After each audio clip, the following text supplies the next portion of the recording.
Welcome back. We're in the playoffs. It's great. Well, we're actually not Yeah. in the playoffs. Other teams are. We're not. Yeah, playoffs are here. Regular season over. We had a historic season from somebody. Jasmus undefeated. A lot of playoff races that came down to the wire. And now we have some playoff matchups to look forward to, so let's just get into it. Let's do it. You didn't hold your pose.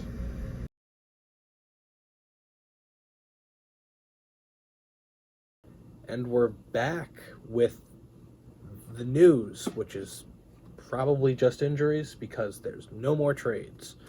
Adam, take it away. Yeah, so nice dear one to me, Ramondre. Hurt his ankle on like the second drive for the Patriots. Came back in, but then ended up leaving the game. Got me 3 points when I needed like 25, so that was a very anticlimactic end of my season. Yeah. In that same game, Kyler, I don't know if it's confirmed. It is confirmed. It is confirmed, tore his ACL. Did not look good. It's going to be tough because he'll probably be missing part of, or at least limited in the beginning of the season. So that also is a kind of like a question mark going forward for some of these like Cardinals pass catchers, Hopkins, Marquise Brown, Rondell Moore. None of them are in the playoffs in our league, but also looking at next year if they all come back, who's going to be their QB to start the year, kind of stuff like that. It's interesting because if they have to go with Colt McCoy if he stays, obviously it's Colt McCoy, so who knows. But Yeah. he did like Rondale, so maybe it wouldn't be the worst thing for me, but I don't know. Yeah, we'll see if they go for like one of those like project backup guys. Like, will they go for a Baker? Will they go for a Could go for a Sam. a Winston? Like, just one of Yeah. those guys where it's like they kind of come in, start a few games, and it's like, okay, now we could move on from them once Kyler gets back. Boyd like dislocated his finger on like the first snap of the game, and then that was ended up getting 0. That was wraps. Then in the same game, Higgins also, they basically ruled him out during warm-ups, but didn't really say anything and kept him off the injury report. And he played like a snap or like not even a snap, and then didn't play the whole game. So that was Best decoy guy in the league. 2 big blows for Griff and Trevor, who started them both. Both ended up getting him 0. And then it's going to be looking tough for James in this first week with Dameon Pierce, high ankle sprain. So he'll be out. And then Debo had a pretty gross looking injury. Yeah, I thought it was a lot worse. I than thought it was a knee or a broken leg. Like, I don't know. something like that. They're saying high ankle, I believe. Yeah, could miss, like, they said they don't even expect him back in 3 weeks. That would be like the earliest. So Debo probably won't be a part of James's playoff run no matter what. And then there were a few other ones. Huntley got concussed. So who knows what the Ravens are going to do. DJ Moore left with an ankle injury. They really don't know. They Yeah. said it's not too bad. He's day to day. Yeah, Mike White got rocked twice. Yeah. Messed And up he's his somehow ribs. okay. Yeah. He's gonna be. He's playing. Said he should be good to go this week. And then there were a few other people banged up. I think Jacobs dislocated a finger or something. It is just getting late in the season, so a lot of people are just like wear and tear, going to pop up on some injury reports, and it depends on what's serious. And then if we're looking at forward to the draft, guys that declared, Devin Achane, or whatever, I forgot how to say Akane or something like that. Ashani. We'll learn it before the draft. Don't He worry. declared, so he's a promising running back prospect. Tank Bigsby, he My also guy. declared, coming out of Auburn. War Eagle. He was basically the only bright spot on that team this past year. Shut the fuck up. He was a bright spot though, but so he will be another interesting RB prospect. If he goes to the Panthers, I will send somebody a fucking ridiculous offer for a first round pick. Josh Downs, wide receiver at UNC, he declared. It'll be kind of interesting with his size. He was pretty explosive, but another one of those smaller guys, so we'll kind of have to see the combine where he weighs in and stuff. Michael Mayer, I think pretty much consensus top tight end option in this draft class. Absolutely. It'll be interesting where he goes in like the NFL draft. I've heard anywhere from like top 15 to like second round, obviously, and it'll be interesting kind of where he falls in the fantasy draft. The tight end landscape is horrible this year and almost every year. So if you could get a guy that comes in and produces, it'll be interesting kind of where he fits in to both the draft and the fantasy draft. And then Anthony Richardson, forgot if we talked about him last time, but he declared. Also going to be interesting to see where he goes. I've seen some mock drafts where he goes like to one of the teams that needs a QB that's kind of like fallen off a little bit, like the Panthers, who's not maybe in contention for like Stroud young, but might be in more of that like I missed out on the top 2-3 guys, because I guess a lot of analysis is like Will Levis in the top 3 too. So it could be, will he fall there? Will he go to a Panthers, a Falcons, one of those Colts. teams that's not in the playoff hunt and not in the top pick hunt, kind of like the middle of the range? Or will he not look great and fall to the third round of the NFL draft, kind of like what we saw with Malik Willis, and then hard to kind of care about him too much for fantasy? But Yeah. those were the declares that happened this week. But that's about it for the news. Yeah, So quick one. We'll hop into kind of power rankings. Kind of power rankings. See you there.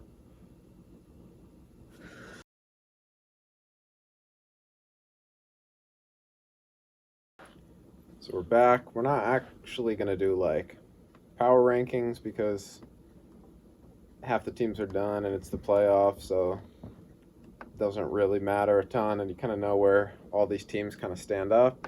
Yeah. But first we'll talk about the teams that are eliminated. Finishing in last place was Cherry, so he will have pick 1 in the draft. He wins the Bajan Bowl. He does, and that is going to be absolutely huge probably. I'm expecting another Cherry dynasty probably. He's got a ton of picks. Yeah, He's going to he be does. getting Bajan, has a decent team. It's Well, it can't be that decent. He did finish last in the league. yeah, but that was definitely by some good luck with injuries and Yeah, good. good trying. Because like if he has, Walker, Bajan, and then a healthy Hollywood, Bateman coming back, and then like a healthy Jamma. Oh, you mean for like next year? next year? Okay, yeah. I thought you meant this year. I'm like, I mean, does he? No, but it's like if he comes with that next year, then obviously he has another pick or 2 next year and a lot the year after. So it's like could possibly trade some of those to either get more picks this year or just for proven talent, and we could see Cherry back at the top in the playoffs as soon as next year. Matt finished second to last, so he will have pick 2. That one's owned by Evan. Obviously the other big contender for the Bajan Bowl, and I think what a lot of people thought was the favorite. But Matt managed to somehow pull out 3 wins over Cherry's 2, even though he put up a couple hundred, to be exact, like 300 less points throughout the year. Just Matt would put up consistent 60s, and then like 120. Cherry just sat at like a cool 80 every week. Yeah. Pick 3 will be Steve. That's where Steve finished. That one's owned by Matt. So even though Matt doesn't have his own pick at 2, does wind up with a first. That'll be at 3. 4th, yourself. Yeah. That's owned by me, so I'll have pick 4. 5th, me. We finished back to back. I also have my pick, so I'll also have pick 5. And then rounding out the teams that missed the playoffs, Evan. He'll have pick 6. That one's also owned by me. So You got 3 picks in a row there. yeah. You don't even know those picks. You can sauce one over. Come So- on, man. Yeah, the first round, the top 6 picks will go. Cherry, then Evan, then Matt, then me, then me, then me. Some of these picks could probably get traded.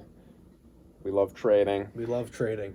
I love trading with Adam and making sure that I get the worst end of it. Picks definitely get moved, especially coming up on draft time. Someone will find a prospect they like, try to move up.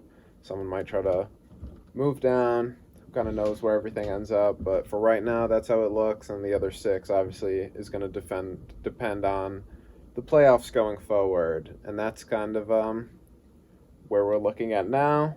So who's your favorite for the championship this year? I mean, I think there's one answer that I have to say, and it's because I want to see it done, and there isn't a better guy that it can happen to. The fully undefeated season, Jasmus. He does have this week off, doesn't have to worry about it. The biggest concern for Jasmus, Cooper Kupp's probably not stepping on the field again this year. Yeah, he's not. I think there's a potential he could come back maybe this week or next week, but the Rams are kind of cooked, so. Yeah, I think Jasmus is probably the likely favorite. I do think some concern can definitely kind of creep in. I think Tyreek has showed up on the injury report a couple times. Yeah, Jacobs has, and he's had a big history with injuries. Diggs also. I think he's been healthy this few weeks, but I think there's been like just a few scratches. Showed up. Connor, he left last game with an injury, and he's missed some earlier this year. Obviously, Eckler's been doing amazing. It's like he does have this loaded team, and I think Njoku's kind of on the injury report. Just he's kind of on and off. A lot of these could just be maintenance and be fine, but if one of those guys goes down, knowing Jasmus, he probably has a random no-name that nobody knows that'll go for like 30 once he plugs in his lineup. Every time I look, he starts Zay Jones. He puts up 28 points. So Zay Jones is just nasty, I guess. But I think that's the favorite. Definitely, I think there's a lot of good teams in here. Who's your biggest long shot? At one point, they were a wagon. It's 100% James and the Crusade. No Debo, no Pierce. Gonna really have to rely on guys like Pickens and London and who else does he have? Like who would be his like running backs? Dalvin and Fournette. I mean, that's not terrible. Christian Kirk. It's possible. I just think when you look at the other 5 playoff teams, I think they're better. Yeah, he's kind of limping into the playoffs. It's like he won the race top of the mountain, but then he probably is going to get kicked off by somebody. Yeah, gets in. You never know what's going to happen. I mean, last year's a perfect example. I mean, Ethan was the guy picked to be played first. Trevor picked Ethan to play. Was like, yeah, I can beat Ethan. And Ethan won. Then Jasmus picked Ethan. Or not Jasmus. Who was it? I don't know. Was it James or something? I forget. Cherry? Last year. Cherry picked maybe. Jasmus. Cherry picked Ethan. Or Cherry picked Ethan. I'm correct. Cherry picked Ethan, then Ethan won, and then Ethan won the championship over Jasmus. I mean, it's possible. Like we've always said, you just got to get there. Doesn't matter if you're the 1 or the 6. You get there, you put up 2 or 3 good weeks, you're in there. I think that's also part of somewhat of the concern with Jasmus. It's been so good. All it takes is one down week. One down week, and which he could be out. Really hasn't had this year. Yeah, not much, or it's worked out perfectly. Like he has the down week when he plays like a Matt. Yeah, or I think he had a down week when he played me. It's only like 105, and I'm like, Yeah. well, I put up 80, so congrats. Yeah, I think if you were to fill out a bracket right now, how does your whole bracket go? All right, so this will kind of play into matchup previews a little bit, but That's fine. Just go quick. All right, so round 1, I do have Griffin beating James. I have Zach beating Ethan. I have the next round, Jasmus. I would assume he would pick. I would think he would even pick Griffin. Maybe. So we'll just go on the Yeah, assumption. just go sure. I think Jasmine beats Griffin, Zach beats Trevor, and then Jasmine beats Zach in the championship. I think that's Because by trend, Zach is probably the hottest team coming into this. I think he's cracked 150. Both, or did he? No. He's looked really good since like week 11. last week he put up 128, and the week before he put up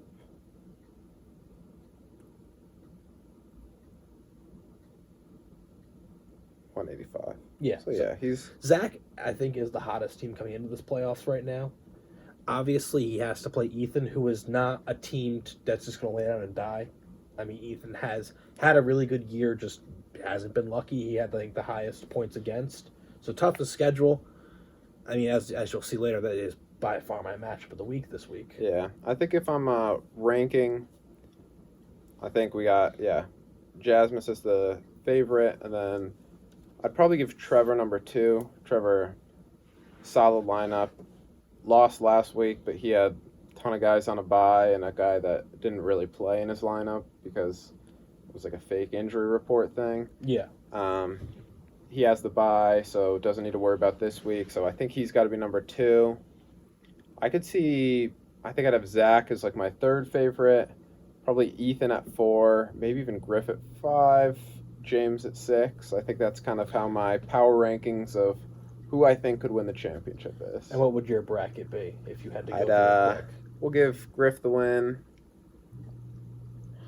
It's going to be an interesting week. I haven't fully looked into the matchup, but we'll go with Zach. And then, I think I'm just going to do something different instead of just saying the same thing. So I'll say Trevor beats Zach, and then I'll say Griff beats Jasmine. Jasmine lays down, and then I think Trevor gets his first title. Yeah, that'd be a cool storyline. Cool story for sure. Yeah. Don't really have much else to talk about. All right. So we'll go to some matchups. And also, the Haters Guide to the Playoffs coming up next.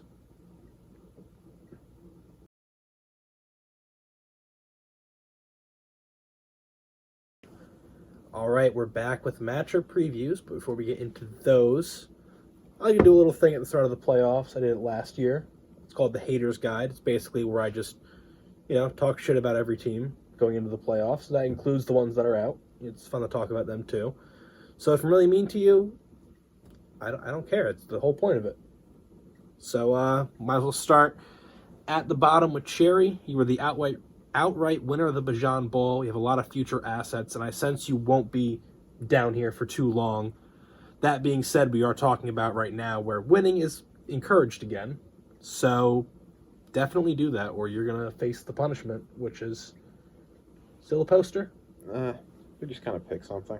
All right, yeah. You have to tweet Kanye has a point. Matt, you got the bye this time, but you weren't the worst in the league. Never said your team was good. It just wasn't the worst, record-wise at least. Use your magic and just avoid the punishment for the 3rd straight year. For Steve, remember when your team was considered good? Those were good times.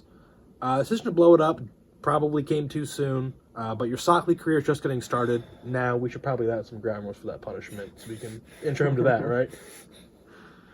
For myself, you thought you were so cool trading for Debo and David Montgomery. Well, once again, you fumbled another offseason, making your team considerably worse for the future, and to top it all off, this guy owns my pick.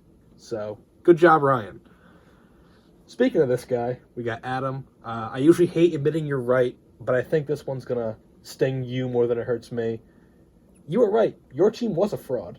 You said that mid-season, I think it was like 6 or 7. You said, my team's a fraud. And you looked pretty good having a solid grip on second place, but then your familiar face showed up in the name of injuries at the perfect time. So enjoy your game against me. And, good season. And for Evan, I'm actually not going to be mean to him because this week is enough to did enough damage to him, I think. Missing out on not only the playoffs, but Bajan by 1 game is enough to really make a grown man cry. Now it's time to go back to a place you know so well, 7th place. James, once again you find yourself in the playoffs by the way of a mid-off that we called the Swallow Division playoff race. I would say I have confidence in you, but last time I did that, you dropped 2 stinkers in a row. So what I will say is that there's only 3 things guaranteed in life: death, taxes, and James losing in the second round of the playoffs. Ethan, you fought through thick and thin, having a very good season offensively and a very bad one defensively. Probably shouldn't have come down to the last week for you, but you made do. You do have to play a red-hot What Would Jones Drew team. Putting up 150 on you is not something you haven't seen this year. So, good luck. Fix that defense. For Zach, came out to the wire, but you snuck in. Thoughts of hitting the Joe Panic button were brought up early this year, but you buckled down and got it done. Now it's time to get your first playoff win, which, as you showed us last year, is a lot easier said than done. Griffin, you were so close to that first place spot in the Spit Division, but losing to Ryan and Zach really put an end to those thoughts. Doesn't exactly instill confidence losing to a team that's trying to lose, but I'd rather have those bad games then than now, I guess. Instead, you get to pick your matchup this week, and you chose James. Agony, thy name is Taysom Hill. Trevor, what did we say? Early on, wide receiver U has to brush the dust off, lose a few games, and then go on the greatest winning streak the league has ever seen. And to come back and win the Spit Division, you get the bye this week, and you play whoever Jasmus doesn't want to play next week. Will this be the year you put a championship banner on the rafters? It might as well be, because it's well overdue. And for Jasmus, fun fact, this is the longest that we've talked about Jasmus' team since week 3. Usually we just say, hey, he's good. You have what might go down as one of the best seasons in soccer league history. Obviously, record-wise, it does. But you do still have to perform in the playoffs. Really solidify that greatest season ever. You get to choose next week, but be very cautious. People who usually choose in this spot don't choose correctly. And that was the Haters Guide, and I'll do this again afterwards to see how everyone finished up. Yeah? So now let's get right into matchup previews. Adam, last week, we had to pay homage to our old shows, and we went 3-3. So that puts me at 44-40. You're at 46-38. And Ashley went 4-2, so she's now 7-5. Good job, so Ashley Ashley. beat us both. So obviously I still trail 2 games. It's going to be a lot harder for me to catch up now because we only have 4 matchups a week. I don't know if I'll include this, the placement games in this. Probably not. So we'll see. So because we tied and you picked first last week, I'll go first. This is tough, but Let's just say we each pick our own. Yeah, all right, sure. We'll go back to just picking. Just picking them? All right. We're doing this on the fly this week. It's kind of a relaxed episode. But we'll start with the War Eagles versus the Dragons. And we're picking these 2. Might as well. I mean, it gives me a chance. It's my show. Fuck you. All right. You are 5-3 against me with a 103.8 point differential, and the score of our first matchup this year, you beat me 132.88 to 111.1. 4-1, so I didn't even realize that at the time, but that's pretty cool. I'm going to take myself here. Your team is hurt, per usual, around this time of year. You usually don't have a bench spot that is filled by a healthy guy at this point, so I'll take myself here, just trying to go out strong. Yeah. Yeah, you got me. My team is in pain. Per usual. Happens a lot. I think it'll be close, but it doesn't really matter. We're down there. Yeah. We're in this together. Yeah. So I guess the next matchup will finish out the Toilet Bowl playoffs with the Cranberries versus the Anteaters. They are 1-1 all time because they played twice this year. Evan does have the advantage with a 13.38 point differential, and the score of their last matchup, Evan won 133.12 to 119.4. I'm going to take the Anteaters here. They were definitely playoff qualified, and no offense, Steve, your team was not. Yeah, Evan, I think, gets back to his favorite spot, 7th place. Yeah, as I said. So now we get into the real ones. The big ones. So first up, we have the Devil Rays versus the Crusade. Griffin did choose to play James earlier today, so we can confirm that. I think Adam has to reflect that on the sleeper app, so hopefully he does that before I take my screenshots tomorrow for editing this. Yeah, I'm not allowed to do anything yet. Probably tomorrow. Yeah, I think it has to get finalized. Well, Griff is 4-3 all time versus James and 1-0 against him in the playoffs. There is surprisingly though, James does have the lead in the point differential with an 18.32. And earlier this year when they played, Griffin won 126.66 to 96.12. I'll let you pick this one first, Adam. Griff? Yeah, I feel pretty confident. We kind of talked about it earlier a little. James is limping in, missing two of his more consistent players. Dalvin hasn't looked great recently. And then we look at Justin Jefferson, who's might break the all-time receiving record. Obviously, Griff has, Pollard's been amazing. Amon-Ra does his 13-yard catches that Griff loves. Godwin, I think, kind of had a down week last week. And then if he starts Deontay over Boyd, Deontay doesn't ever really light the world on fire, but will get a few catches for some yards. I think he just puts up a solid 120, and I think James probably has a tough time beating that. I'd have to agree with you there.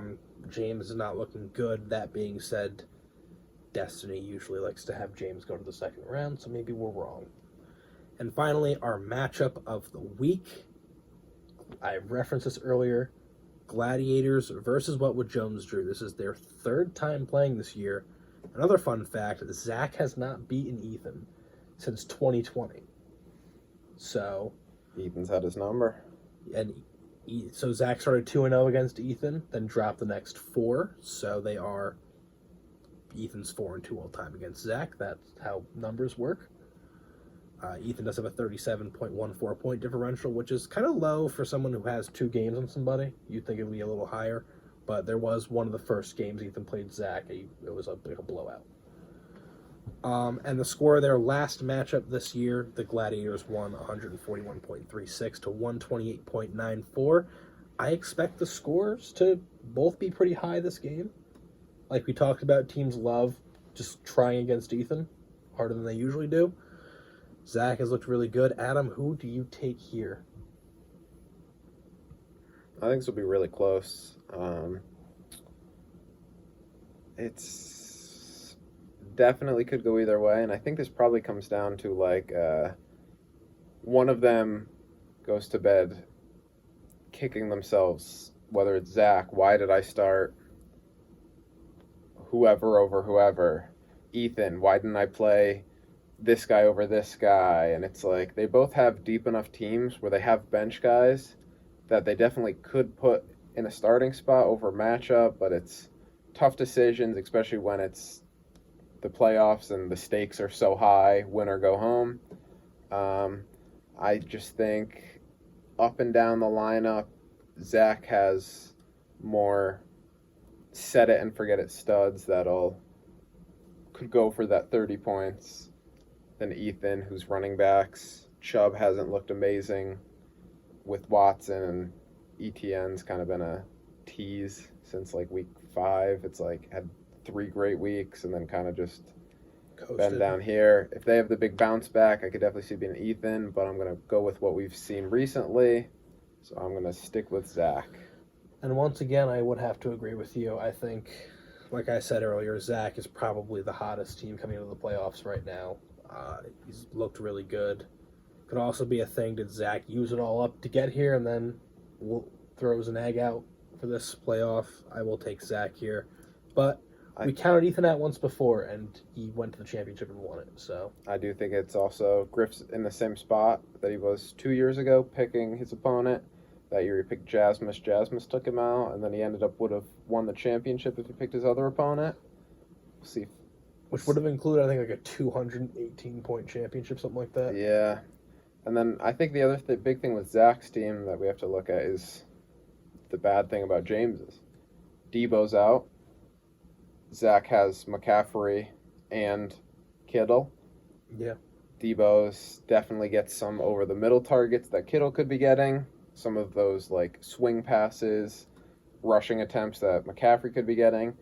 I think that's an arrow up for Kittle and McCaffrey. Even Ayuk possibly for Trevor when he's finally playing in the following week. But I think that could definitely help Zach out this week. Yeah. So that is going to wrap up matchup previews in the Haters Guide. I hope you guys enjoyed this, and because I was mean, it was all jokes. Don't worry, I don't hate most of you. And what's our next segment? Are we gonna do questions, or is it gonna be Adam Rambles Part 2? I might just ramble. All right. Well, we'll stick around for Adam Rambles Part 2. Psych!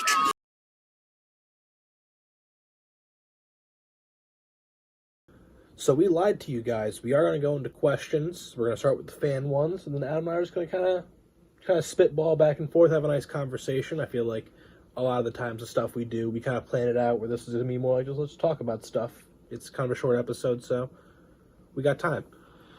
So, starting off, our first question comes from Steve, and he asked, Adam, are you willing to trade any of your first-round picks? Yeah. I mean, all right, next question. I'm kidding. Gonna end up with 5, and it's like, I'm not gonna trade one right now. But yeah, I mean, as we get closer to the draft and, like, I see what offers there are, it's like I'm definitely not gonna turn down everybody. But if you come at me with, like, hey, man, I'll give you a second in Devin Duvernay, I'm gonna say no. Yeah. I'm not gonna trade him just to trade him, but I think what I usually like to do for the draft is I like to wait.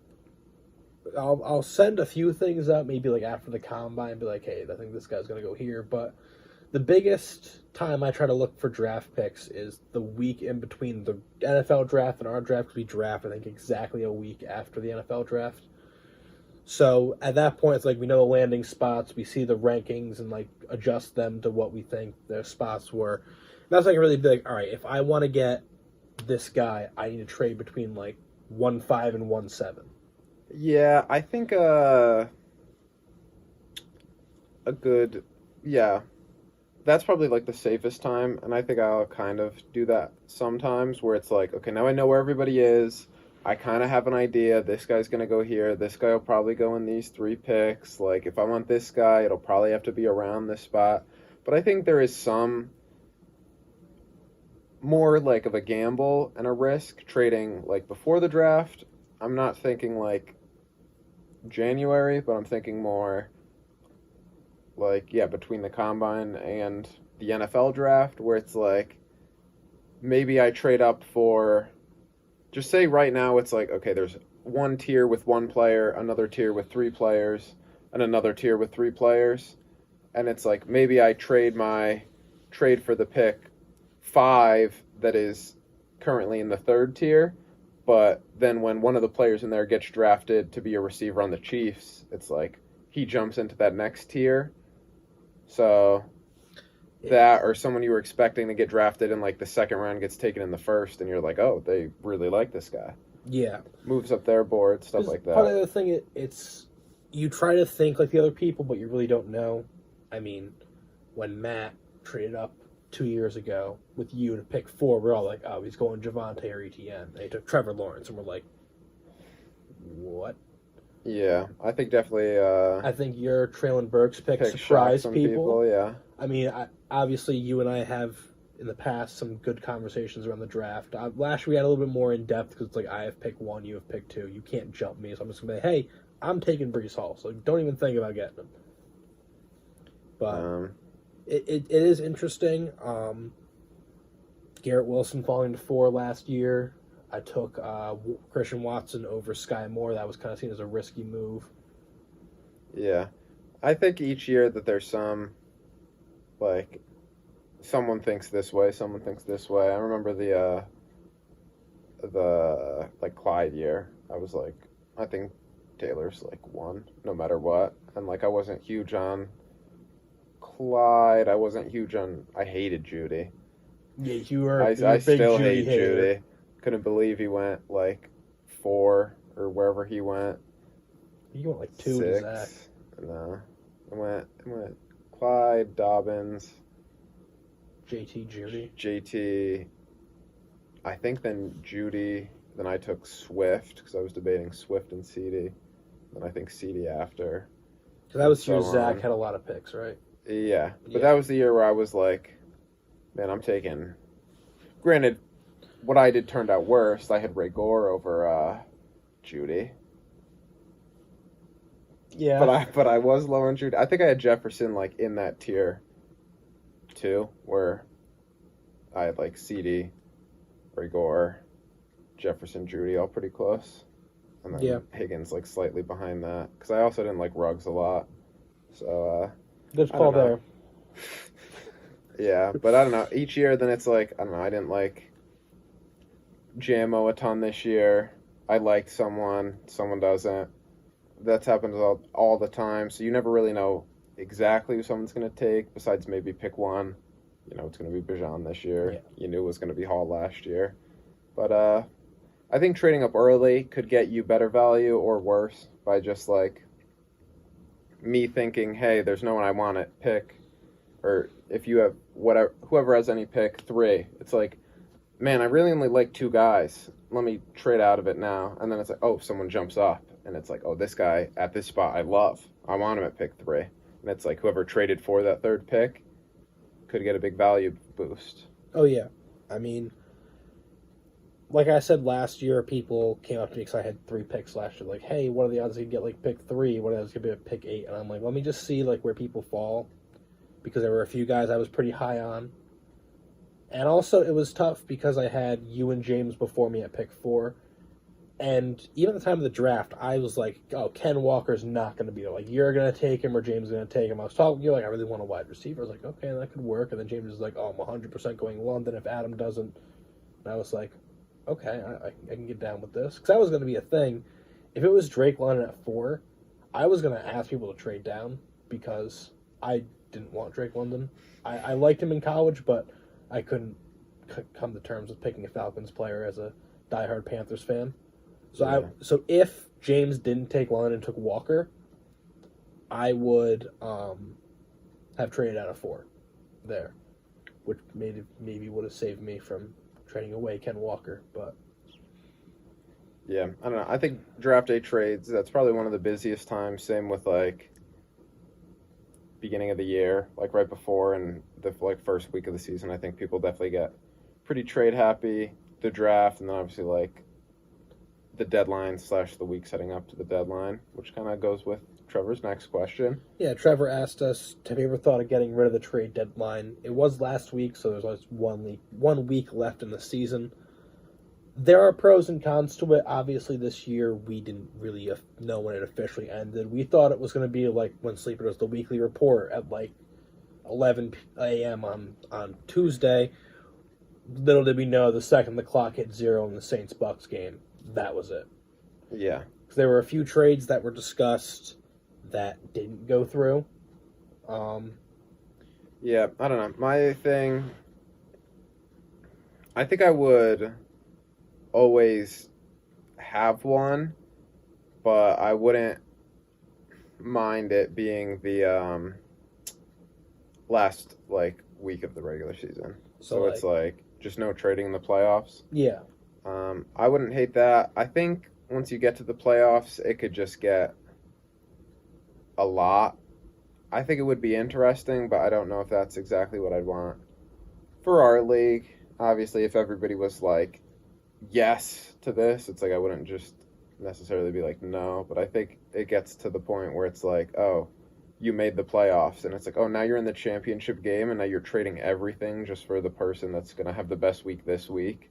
Yeah. Just to win a championship. And I think that could get a little bit, like, overblown for, like, trading for someone just 1 week and giving up, like, a ton of whatever. I don't know. I think it could be. Yeah, there was part of me thinking of scenarios. Obviously, I don't think that our league would do this because we are a league built off integrity.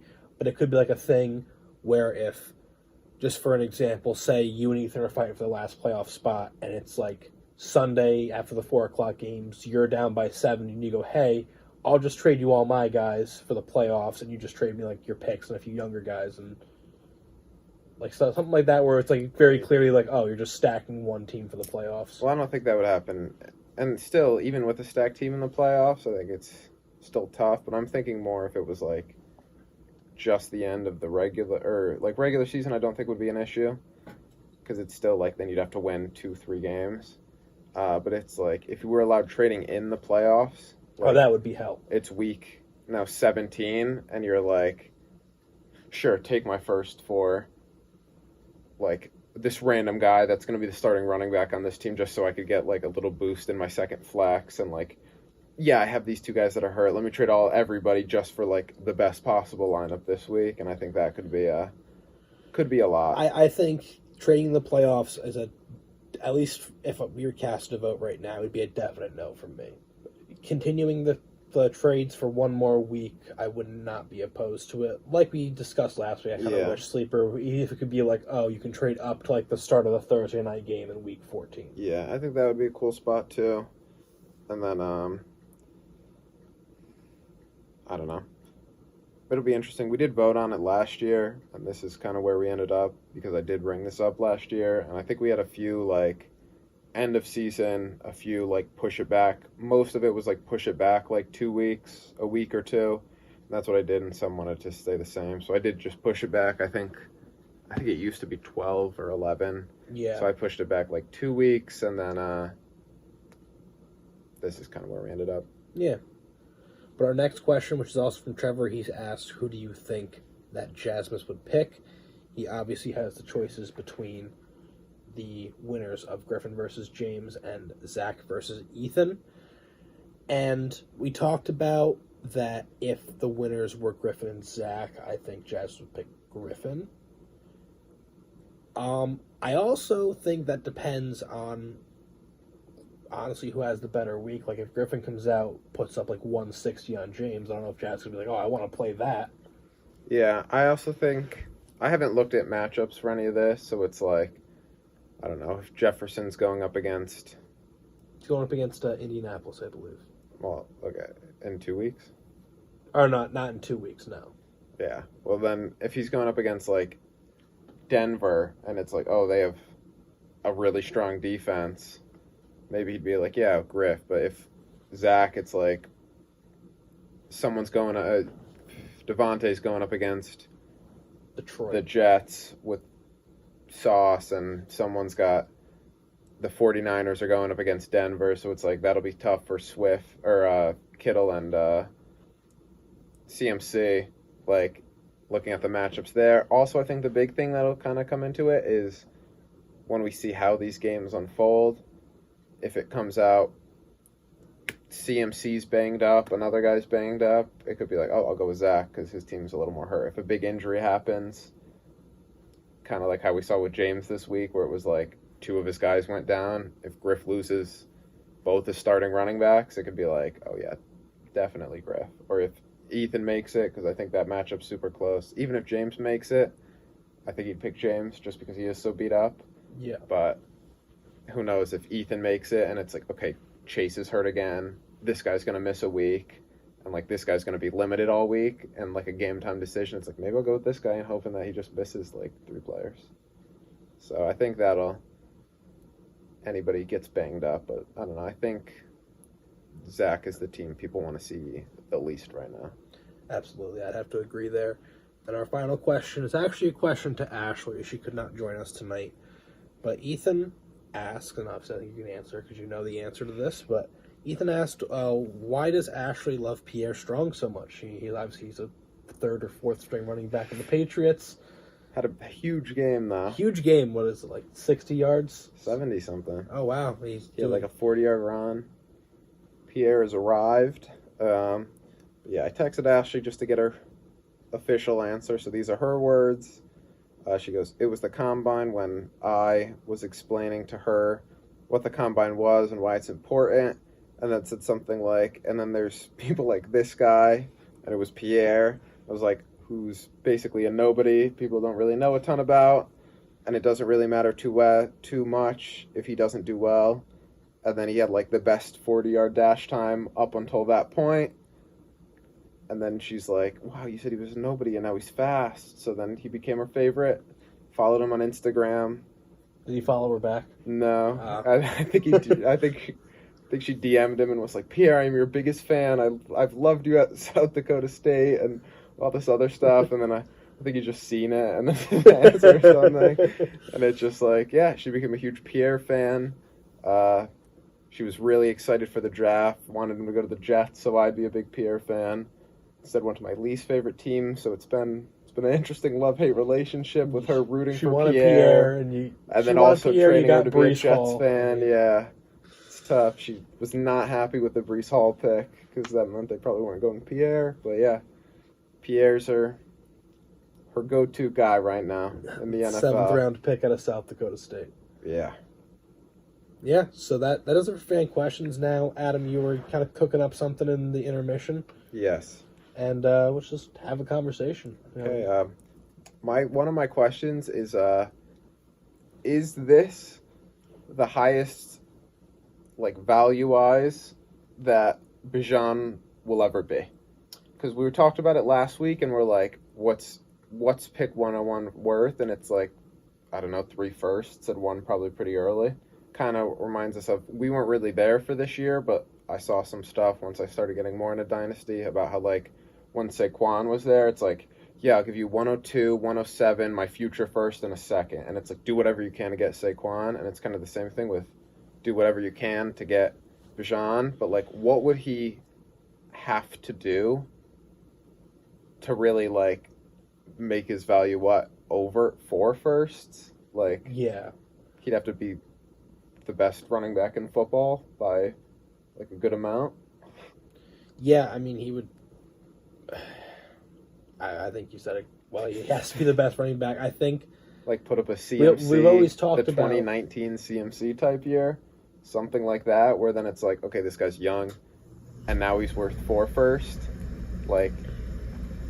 Because if he comes out and is just, like, really good and is, like, a top 5 dynasty running back, kind of like what we expect, and I think most people have him ranked, like, 2 already. Yeah. Or 1, even. Like, if he comes out and just performs really well, it's like he's already ranked 1 or 2 everywhere. Like, how much more? Does he get to 5 first? Like... I don't know if it goes that far. That's why I don't know how much more his value can go. Can it really only go down or stay the same? Is like does the second he gets drafted, the value start to go down? Because then it's like, man, what if he gets hurt? What if this happens? And the picks don't get hurt, the players do. Yeah, and I'm not trying to be like, oh, Adam's just trying to lower the value of Bijan to get him. Because it's like, I'm not. I'm just genuinely curious. We've seen what happened to Breece this year towards ACL as the first pick. So many running backs have been getting hurt. It's like the second he's on the team, it's like, okay, now there's some risk. What if he gets hurt? What if this? Like, so obviously one of the golden rules of Dynasty is that the pick is always more valuable than the player. So if you wanted to get Bijan, you would pay more for the pick to draft him than it would be after the draft, presumably. Like you said, if he goes on some, like, 2019 Christian McCaffrey shit and is, like, the best player in the league by far, maybe the value goes up. Risk of injuries there, too. I think the safe call here is that this is the most valuable he'll be. You don't want to jinx anything. Or at least, not the most, but, like, I don't know if he... And I still definitely think he could, like, hold this value for, like, 2 seasons, but, like, I don't think it goes up at all. Yeah. Like, I don't think you draft Bijan and you're like, I'm going to sell him for more in a year. Like, no, you probably don't. Like, and even with CEH, I don't even know if Zach got a ton back for him. No, well, I think he was part of the... I don't remember. I forget. Yes, that was a while ago. Like, I think it's interesting with, like,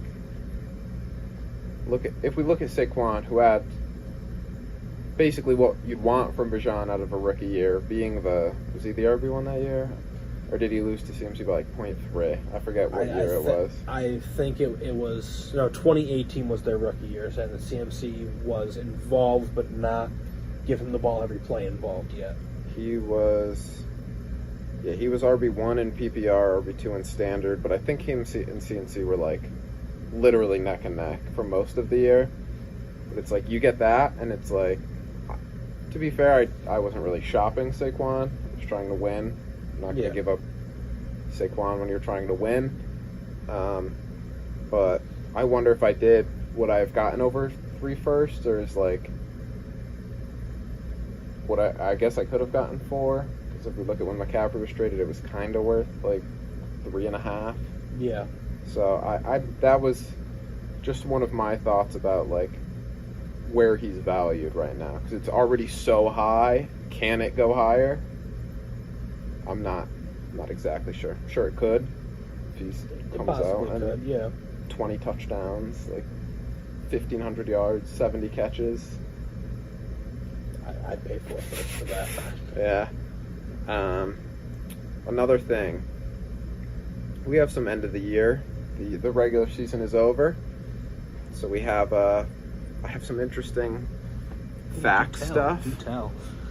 I set it up with like the years we had 13. I basically just took their average for the 13 and added it to the 14. Granted, might not be exactly perfect, but it is definitely close enough. Yeah. So obviously Jasmus, best season ever. 13-0. 14-0. 14-0. My bad. So yeah, that's close with Cherry's 12-1 in 2020, and then 12-2. We've had 7 seasons where people have only had 3 losses or less. So those are like the elite seasons in 5 years. Yeah. 3 of them happened in 2020. So that's a loaded year, and then every other year has had 1. 2018 had 1, 2019 had 1, 2021 had 1. First year was James, right? He went like 12. James 11-2. 11-2. And then I went 10-3 the next year, and then Cherry, James, and Griff all only had 3 losses, with Cherry only having 1. Then Cherry again, and now Jasmus. And then now Cherry joins the few, the proud, the bad of the 2 or less win seasons, led by Matt's 0-13 in 2020.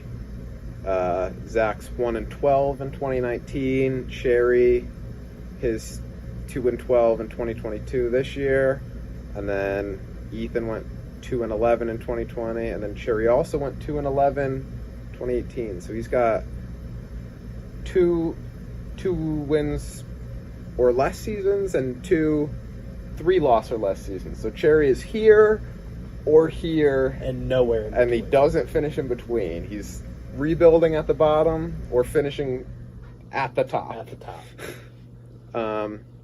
Jasmus, if he put up the second most points scored ever in a season this year. He's the only team to break the top 10 this year. So obviously goes to show his historic season, finishing second just to Cherry's 2020. Snuck in 12 points over my 2018, and then like 18 points over my 2019. So yeah, it just shows how good of a season he has been. Also, there's only a few names on this list for the most points scored seasons. Cherry's on here 3 times, Trevor's on here twice, I'm on here twice, Jasmus on here twice, and James once. So those have been the most impressive seasons. Yeah. If we look at the least points scored, we do have 3 on it this year. Okay. The 9 and 10 I might be wrong, but we're just going to ignore that. I got confused doing some of the math and might have messed up, but we're just going to leave it. They'll be off probably next year.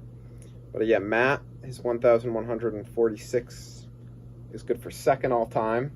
Lowest point scored to his 2020 season, where he only put up 1,103 points. And that was after the adjustment. Average it out, yeah. So he had under 1,000 that season? Yeah. That's funny. Yeah, that was not... I wouldn't be shocked if I'm on this list. You are good for 5th in 2021. Yeah, the last year. I was going to say, well, that wasn't this year. Cherry made the list this year in 6th, and Steve actually snuck in this year at 10th. So 1 season in, it was one of the 10th least impressive seasons ever. So that's something interesting. And then since we were talking about it, I said, let me figure it out too, kind of where Ethan's most points against.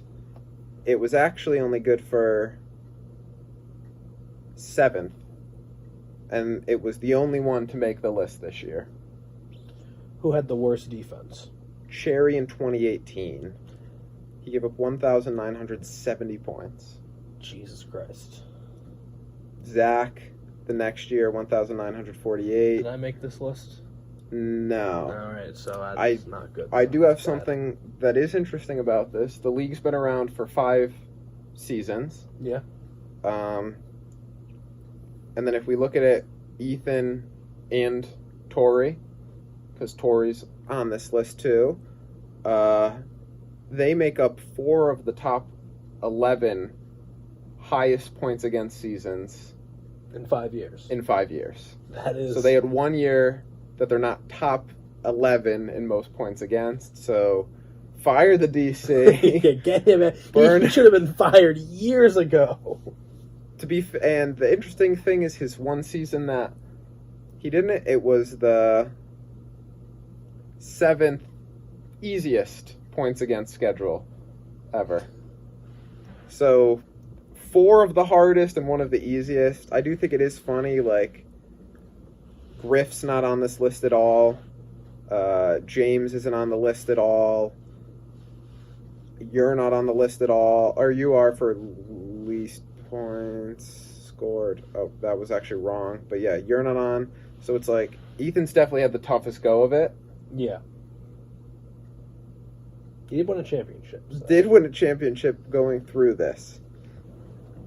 But yeah, then I made this joke earlier. Cherry, Zach, Jasmine, Ethan are the top 4.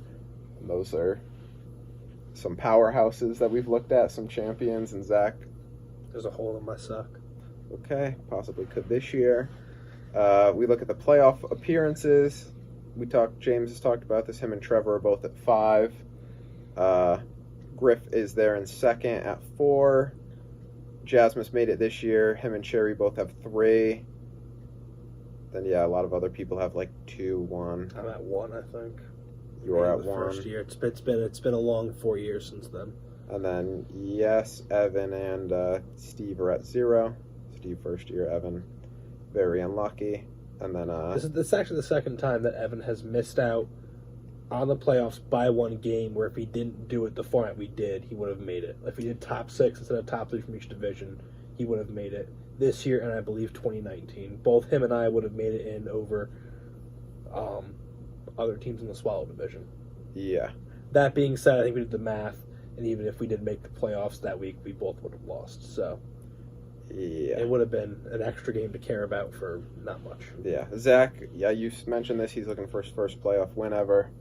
He's the only team that has made the playoffs, that is still in the league without a playoff win yet.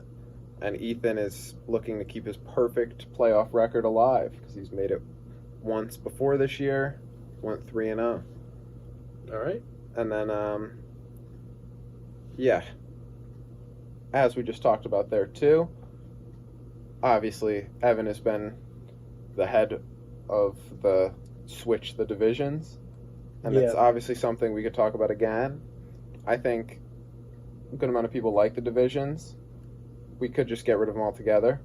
If that's what people want, then something we could bring up in the offseason. I think the divisions, I like the idea of divisions because it's kind of like,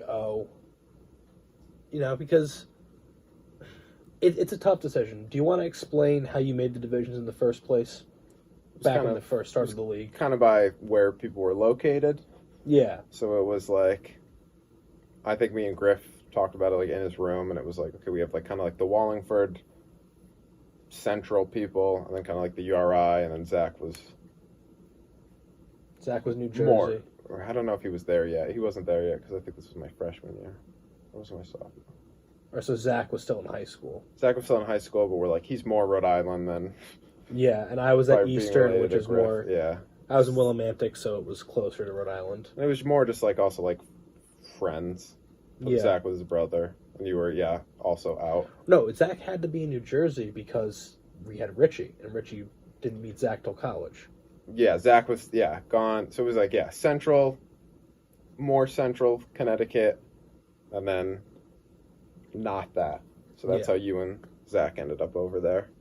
And then, but yeah, I think if we look at the divisions, I think, yes, this is very unlucky for Evan. It is the second time that he's missed out. Do you think the divisions are imbalanced? I feel like the Swallow division, it's always very top heavy. Like you, James, and Jasmus, you've always been like the one seed going into it. But then you look at like when it comes down to like the years where it's like, oh, Griffin, Trevor, Cherry, like three like very solid teams. Where it's like, oh, it used to be like, oh, you got like you, and you got James, and at the time Nate, like, you know, mediocre, but like second and third. And it's like, oh, Ethan, Matt, and Tori are tanking it, or Ethan, Matt, and Nate were taking it. Where it's like... Or me, yeah. Yeah. Yeah, I think our division's definitely been held back by Matt's... ineptitude. Inabilities. Inabilities to try. But yeah, so I did some math. The points for combined, your division had like 524 more points scored as a whole this year.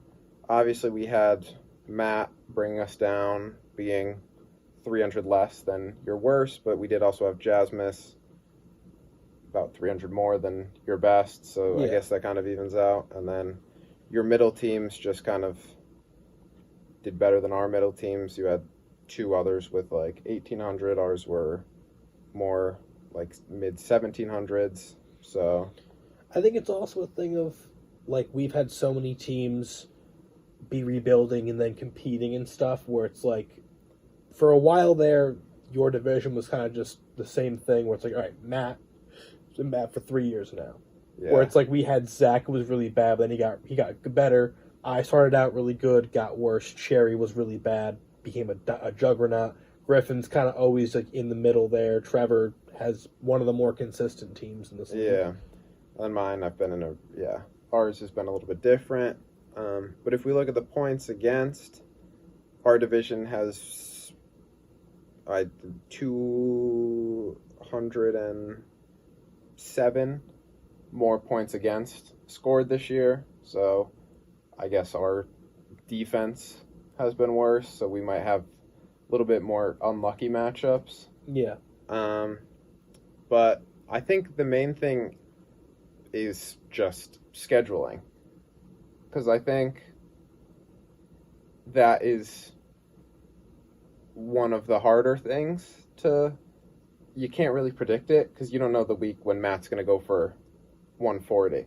Yeah. Like you don't know the week when Griffin throws up a dud and drops 80 and loses to like Steve. So yeah, I think if you look at this league and probably a ton of other leagues, there's teams where it's like, how is this guy at this record? And there was a screenshot I saw where it was like horrifying. It was like this guy was like 2-10 during week 12, had the most points scored in the league and the most points against. So I think that's like, I think scheduling is huge. We talked about it. I talked about it earlier when I was thinking about blowing it up and stuff. It's like if I had Jasmus's or Ethan's schedule, it's like I have one win.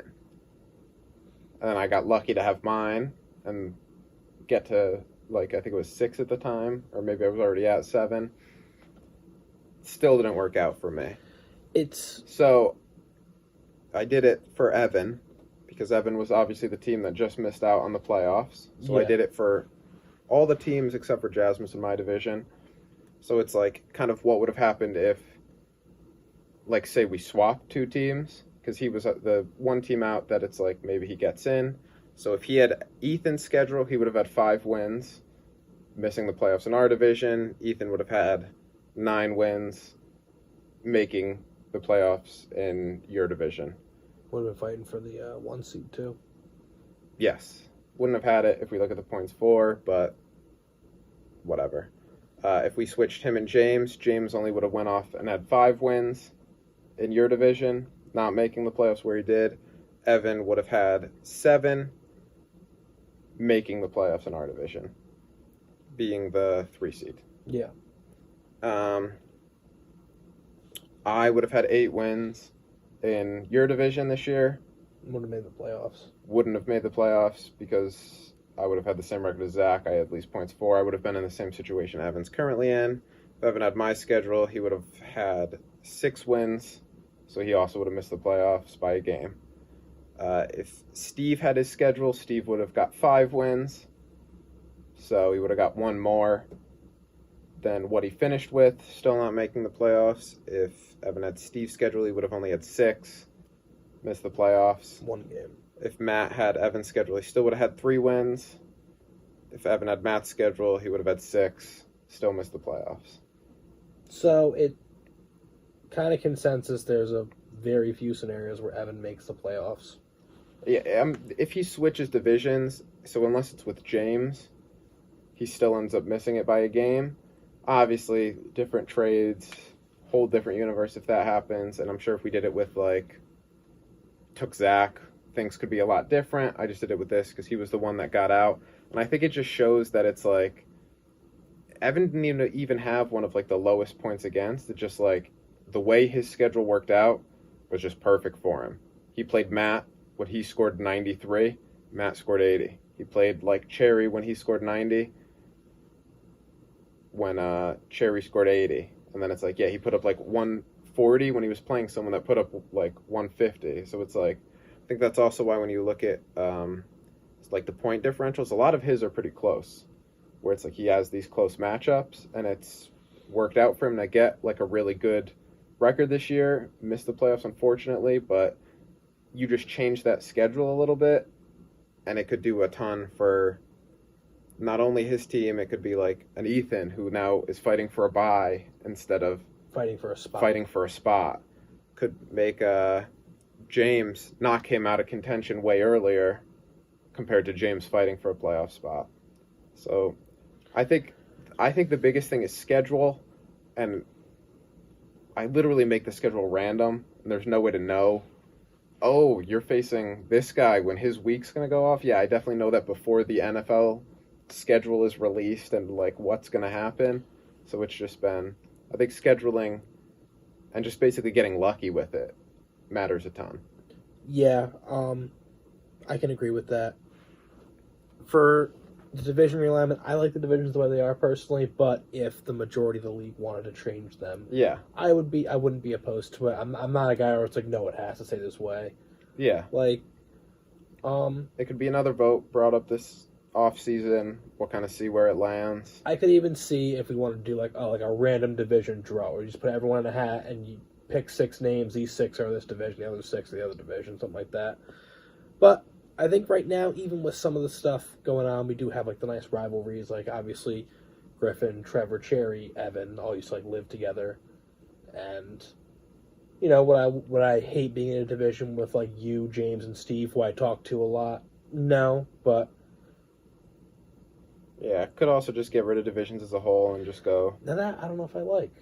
I think if we're looking for fairness, I would say yes, but because divisions kind of added the different factor into it. I think if we're looking for most fair, then I think that's the way you go. And then it's I've heard people talk about changing the divisions every 2 years, or just you look at it at the end of the year. But I mean, we see how much these divisions change, where it's okay, if we realigned it last year, it's we're looking at Cherry as one of the best teams, and it's okay, now he's in a division with it could be him, Matt, you, and Steve, because it's we thought Cherry and Steve were going to be good. You and Matt were going to be here. You end up together, and it's okay, now we have the worst division ever. Yeah. I don't know. Now, here's an interesting one that I might throw at you. Would you ever be open to, instead of 2 divisions, doing 4? Having 4 3-team divisions where the division winners all make the playoffs and the 2 best second place ones make the playoffs. So if we did one where it was all right, Division 1, it's Cherry, Trevor, and Ethan. And the next division would be Matt, James, Steve. Then me, you, Zach, and then Griff and whoever else I forgot to mention there. Griff, Evan, and Who did I not mention? Somebody. I don't know. I forgot. I don't know. I think that would be kind of doing too much. Too much? With the divisions. I don't know. If people have other ideas, we could...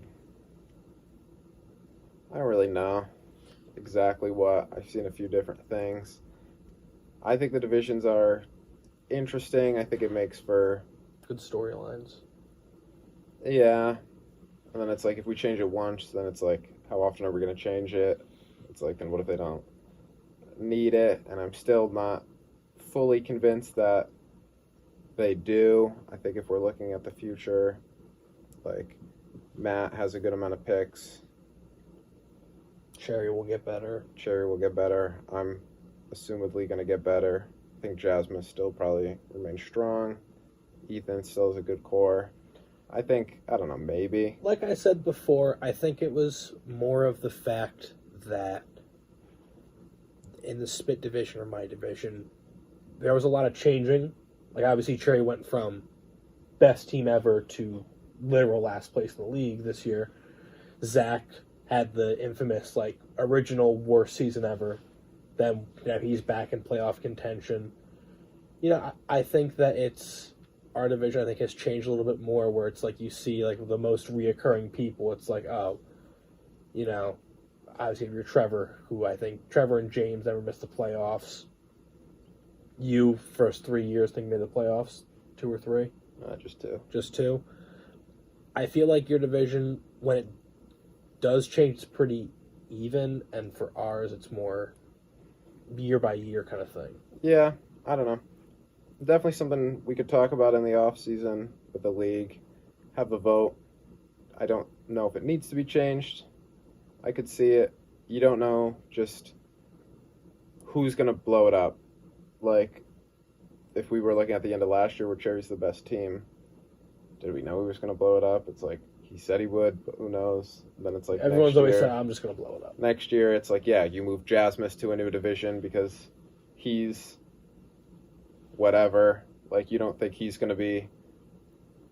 He just went undefeated, then he blows it up, and then it's like you take you put me and Cherry, who were towards the bottom, like if you split it up, like if you rank all the 12 teams by like rankings, win-wise, and go like here, it's like, okay, now we've ended up together, and then it's like now 2 teams blow it up here, then it's like, okay, now we need to realign next year. It's like, I don't really know if it's better to stick with it or change it up. I think it's just too hard to make a switch. It's been 5 years. It's going to be kind of hard to... Or, like, how often would you switch? Would it be a draft? Like, I'm not exactly sure what the best solution is, but if we get the majority of the league to, like, go with one or the other in the off season, then sure. We could put it up to a vote, see what people think. Like I said, you're the commissioner. I'm just a guy who does the videos. So like I said, I'm usually open to most ideas. I would not prefer just doing 12 straight teams, although how fair it would be, I think the divisions add the fun factor in there. Yeah. I don't know. And also, I kind of like the way you have the scheduling right now, where it's like, okay, like your double matchups, you have 3 of them.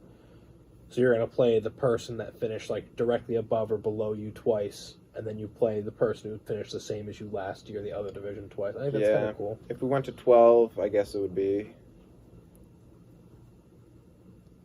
I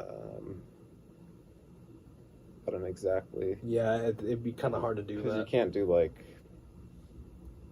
I guess you could do like 1, 2, then 3, 4, and then 5, 6, 7, 8, 9, 10, 11, 12, but then like 1, 12. Yeah, 1, 12. 2, 3.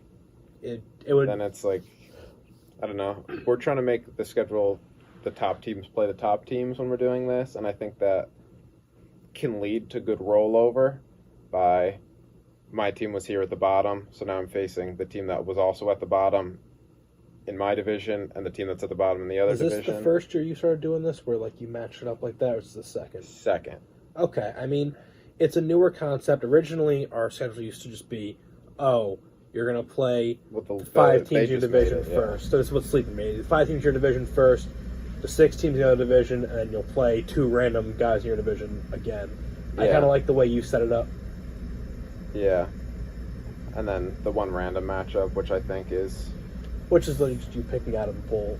yeah, I think it's fun because then He it's is going to play him. you get the yeah. few triple matchups. We've He's got always- one each year, Zach, Evan. and then last year I think it was Ethan and Matt, maybe. I think it was. So, yeah. And it's like, I think that could also be a big reason why Ethan won the championship. If Ethan isn't playing Matt twice already and then gets him a third time, basically 3 free wins on the schedule, gets into the playoffs, makes a run. I don't know. It'll be more of an off-season topic, but I know it's a big, Like, fresh in the mind. yeah, just seeing super unlucky for Evan. Like, obviously sucks that it both times it did happen. It ended up happening to him, but so far it is 2-2 with the champs in each division, with me and Ethan, and then Sherry and Griff. We'll see where it goes this year, but yeah, I think those were my main talking points. Probably Yeah. rambled a good amount. Yeah, it's fine. So, we had, what, a 10-minute power rank? Yeah, it was like a 10-minute matchup preview. Gotta get the run time in somewhere. We know you boys like the long ones. So yeah, that'll be it for today. All right. See you round 2. Good luck to our playoff participants. Absolutely. Adam, best of luck in our matchup. This is a rivalry. Oh, okay. Have a good week, folks. We'll see you next Thursday. Bye.